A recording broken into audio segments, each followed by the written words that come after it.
How's it going, friends? Hey, it's Sean and Blanca Real Estate, and today I want to talk to you guys about what really bothers me about the narrative about this real estate market.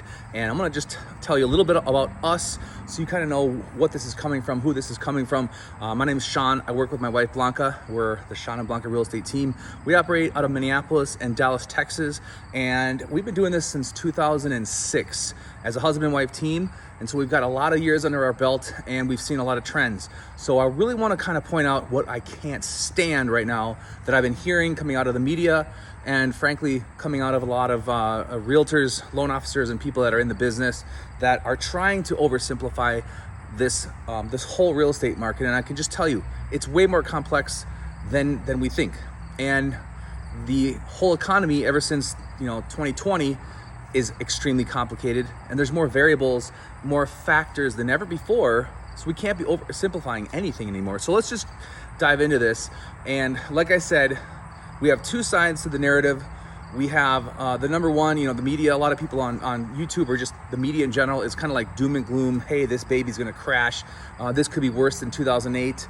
And it's sort of like this blanket statement, like it's definitely gonna be worse than 2008. So I'm hearing that a lot. No one knows what's going to happen. So could it happen? It could. Most people that are in the trenches, that are on the day-to-day real estate operations, don't think it's going to be worse than 2008, but it's definitely correcting. Now, the other side of the story is I see that people are like, hey, rates went up. It's no big deal. You should just basically, keep calm, keep quiet, and don't complain anymore. It's going to be fine. Who cares? I'm hearing literally almost that blatant, okay? Most of the time when I hear that argument, it's coming from a person that makes, between $250,000 per year, over $1 million a year. So of course, they're not feeling the gas pump, they're not feeling the food. They're not feeling every single item now being way more expensive. Also, rates are on top of it. So we have a compound effect on the affordability of what's going on. So it's not just about interest rates. Wake up. The average person out there, maybe they're making 60 grand a year and they have to now fill up their tank and buy all their groceries, and now look at the interest rates, and all together this pools together. It makes uncertainty. So can't we just understand that it's just not about the interest rate? God, I mean, guys, you have to wake up.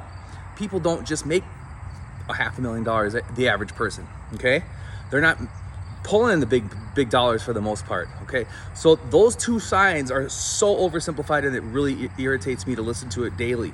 But let's talk about what we do know, the pros, the cons, and then the unknowns. Those are the other three topics I want to tell you guys about. So we do have the pros of this market, which is different than 2008, right? So we have good inventory. It's low. So for sellers, it's good.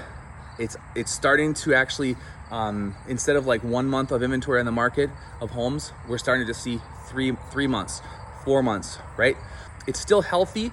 It's getting healthier in that sense, right? So we want to have a little bit more competition, so buyers can have a chance to not pay over asking price every single time. So I would say inventory is softening a little bit. Still good in my view. I've been waiting for it to get a little bit better for buyers, okay? We're starting to see price reductions. We're starting to see buyers get some of those closing costs that they love, right? So a little bit, that's great. Rents are still high because, that's gonna drive demand. If rents are still, high, it's gonna drive people to wanna buy a home. So that's also good. The homeowners that currently own are sitting on a lot of equity. They have a cushion. It's not like 2008 where everyone was basically financed up to the maximum or over their value of their home. So this is a very healthy thing about our current market. And so we like to see that. And then the other thing that's, I think, helping to drive the current market is that we have a backlog of buyers that have been sitting on the sidelines. They were sick of getting their butts kicked out in the market. So they've been just waiting, and now they're getting back into the buying game. And I know this from personal experience.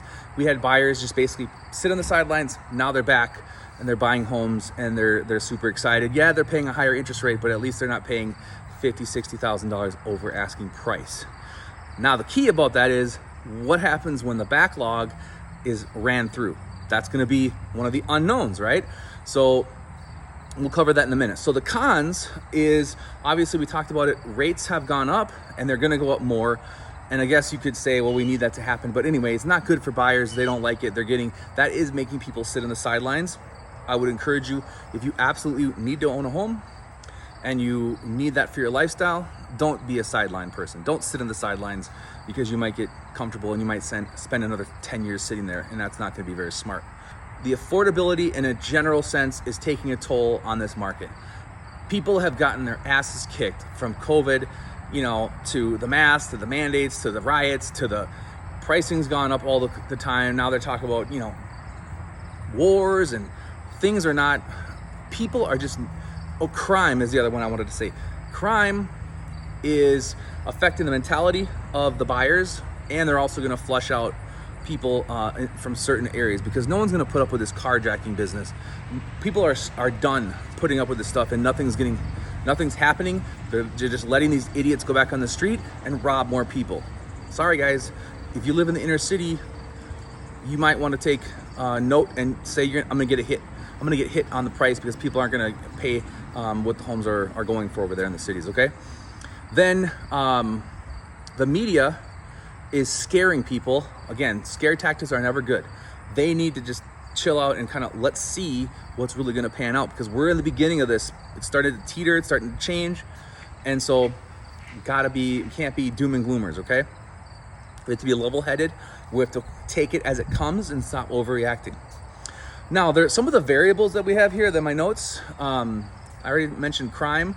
Then we have what could happen. This is a variable, so we don't know if it's going to happen, but I wanted to put it out there. We could have panic price reductions for sellers. So that could definitely affect the market in a negative way. If all of a sudden sellers see their neighbors and they start panic price dropping, we call it.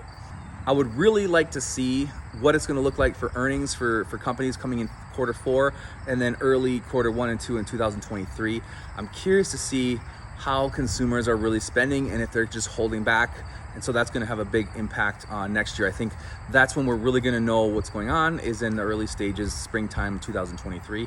Also, the last one here is there's the war with China, war with Russia potentially in the background. That never helps people's mentality when they're looking to make a big purchase. And then, I don't know about you, but if the government keeps fake pumping this economy with free checks and free college and billions and trillions of dollars for green stimulus deals, and all that's doing is flooding the marketplace with more dollars, which is going to hurt and raise inflation more. That's kind of my overall synopsis of what's going on in the real estate market. And I think if you're a seller who's been thinking about moving because you have a big house and it's time to sell, why aren't you doing it? I just actually sold my house in Plymouth because it was perfect timing. I had one kid moving out, and we just were like, hey, it's a great time to sell. We bought that house in 2018 for $600,000. We sold it 3.5 years later for $800,000. So it was pretty good, pretty smart. Now we're gonna take that money and do something with it. Probably gonna buy a property, and I'm gonna wait. Like I said, I'm gonna wait till spring and see what we're doing and where we're gonna buy. Because again, we're not urgently need to buy. We have our second home. If you are a buyer who is looking for the lifestyle of having a house, and you need it for your family, you need it for things that you want in life, whether that's entertaining friends and family, you should buy a house. Don't let the world slow you down. Don't let the media scare you into being some person that just sits on the sideline and never participates in the market.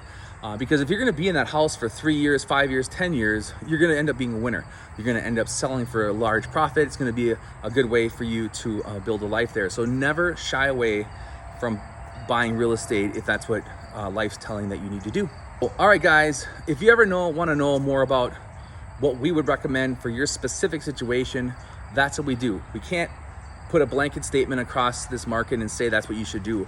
That is absurd. It's always specifically up to the individual. And so with that, I'll let you guys go. Anytime you want to reach out, just contact Sean and Blanca, connect with us on social media, and we'll be happy to answer your questions. See ya.